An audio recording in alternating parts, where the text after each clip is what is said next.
दिसते का तुला कचरा टाकतो?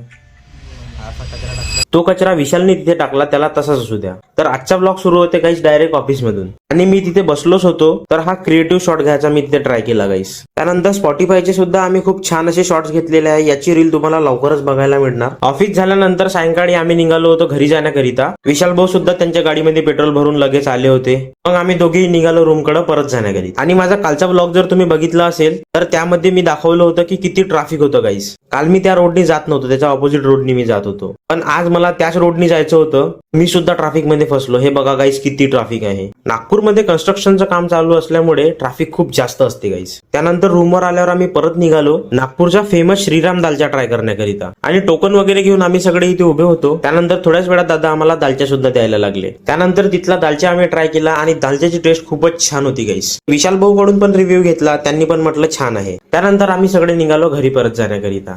हॅलोता गिल्लूता येते का विशाल भाऊ? सुरतली गाडी चालता येते का?